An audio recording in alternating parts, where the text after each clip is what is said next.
مسئلہ یہ ہے کہ ڈسپروپورشنیٹلی ہائی کنوکشن ریٹس اگر ادھر سے آئیں گے، ایک بھی ایکویٹل نہیں آئے گا، پھر اوپن ٹرائل کی بات ہوگی، فیئرنیس آف ٹرائل کی بات ہوگی، 23 لوگوں کو مسئلہ عوامی سطح پہ قابل قبول کیسے ٹھہرے گا، اس کا تو 23 لوگوں کو دیکھیں چھوٹی عید کے ٹائم پہ آلریڈی جب سپریم کورٹ نے کہا تو بالکل ریلیز بھی کیا۔ بات کر رہے ہیں عقیل، اس کا بھی جواب دے دیں۔ کنوکشن ریٹ ہائی نہیں، 100% کنوکشن ریٹ 9 مئی کے کیسز میں ہے، اور یہ صرف ایک اور ملک ہے جہاں پر عدالتوں میں کنوکشن ریٹ 100% ہوتا ہے، اور اس ملک کو تو ہم ریکگنائز بھی نہیں کرتے، وہ اسرائیل ہے، وہاں پر 100% کنوکشن ریٹ ہوتا ہے۔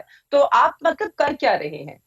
دیکھیے، آپ جتنے بھی قانون یہ کی بات اور بھی آئین سمجھ کی رہی ہیں بات کہ کرتے ہیں 9 مئی کو اتنی آسانی سے بھی فراموش نہیں کیا جا سکتا، سو کہیں نہ کہیں آپ کی جدھر اوپن ٹرائل کی بات درست ہے، مگر جو بیانات سامنے آ رہے ہیں اس میں سیاسی طور پر ورغلانے کے دعوے ہیں، اس پہ عمران خان صاحب کا براہ راست نام لیا جا رہا ہے۔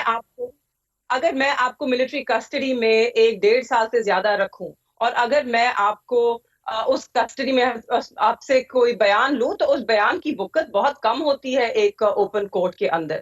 دوسری چیز جو ملٹری کورٹس کے حوالے سے، اور یہ سارے جو ہے قانون دان ہے وہ یہی کہہ رہے ہیں، ملٹری کورٹس میں سب سے بڑا مسئلہ کیا ہے؟ ملٹری کورٹس میں سب سے بڑا مسئلہ ہے کہ کوئی چارج شیٹ آپ کو پبلک نہیں کی جاتی، جو فیصلہ دیا جاتا ہے اس میں کوئی ٹھوس ریزننگ آرگیومنٹ مگر ججمنٹ مہربانو نہیں صاحبہ دی جو جاتی آپ ہے۔ کی ہمیں معلوم ہے بی بی آپ یہ بات آپ درست کر رہی ہیں، مگر تحریک انصاف کے دور حکومت میں جو 22 لوگ ملٹری ٹرائلز جن کے ہوئے تھے ملٹری کورٹس میں، اس حوالے سے پھر اس کو کدھر جسٹیفائی کریں گی آپ؟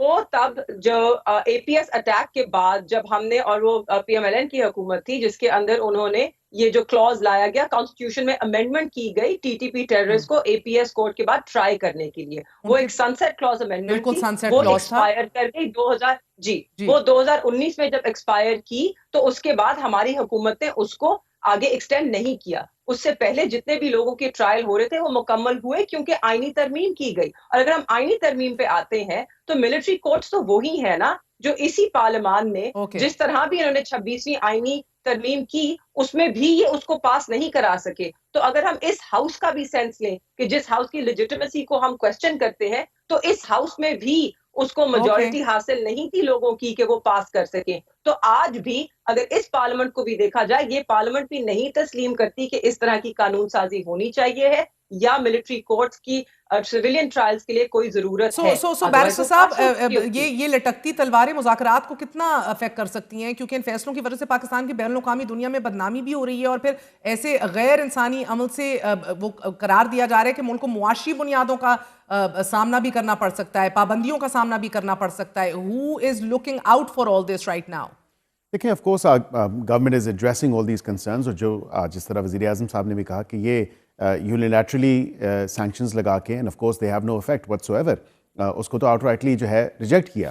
جو سینکشنز آپ کے میسائل پروگرام پہ یا ڈیفنس پروگرام پہ لگائی گئی ہیں، یا جو آپ کا ایٹامک پروگرام ہے اس کے اوپر، تو ہم نے تو بالکل اس پہ واضح ایک اسٹیٹمنٹ آ چکی ہے، وزیر اعظم صاحب کی بھی آ چکی ہے، دفتر خارجہ کی بھی آ چکی ہے، اینڈ آئی تھنک نیڈلیس ٹو سے یہاں پہ یہ بات ضروری ہے کہنا کہ ہم مذاکرات میں ود این اوپن مائنڈ جا رہے ہیں۔ ہم نے کبھی بھی نہیں کہا کہ مذاکرات کے عمل میں ہم نہیں بیٹھیں گے یا اس میں حصہ نہیں لیں گے۔ یہ لوگ تھے جو 10 مہینے سے حصہ نہیں لے رہے تھے اور پھر کمیٹی تشکیل دے دی اور پھر بیٹھ گئے۔ اب ہم نے ان کو کہا ہے کہ یہ ایجنڈا اپنا لے کے آئیں، ان رائٹنگ لے کے آئیں، تاکہ یہ پتہ چلے کہ ایکچوئل ان کی ڈیمانڈز کیا ہیں۔ جو چارٹر آف ڈیمانڈز ہمارے سامنے یہ 2 پوائنٹ ایجنڈا جو پیش کیا، اب میرے خیال سے وہاں سے اس سے زیادہ جو ہے اصل جو وجہ ہوگی، جو دیکھنے کی ہوگی، میں نے تو اس کو بھی سپورٹ کیا کہ ان کو بالکل رسائی دیں اس کمیٹی کو، جا کے بانی پی ٹی آئی سے ملے، تاکہ the cat should be out of the bag. We should know what he's actually asking for, and I think we all know what he's asking for. Are you even in a position? What is he asking for, Akil? I think he's asking for his release. He's asking for his release. He's not asking for justice. انہوں نے اپنی رہائی کا مطالبہ آج تک نہیں کیا۔ ہمارے آپ دیکھ لیجئے گا چارٹر آف ڈیمانڈ جب آئیں گی، مہر چارٹر آف ڈیمانڈ جب آئیں گی تو I think on top of that the first demand would be his very own release from prison. Incorrect. That is وہ جو ڈیمانڈ ہے نا، وہ ہمارے ووٹر اور ہمارے ورکر کی طرف سے، ہماری بہت جماعت شکریہ مہربانو قریشی صاحبہ اور barrister Aqeel, always a pleasure.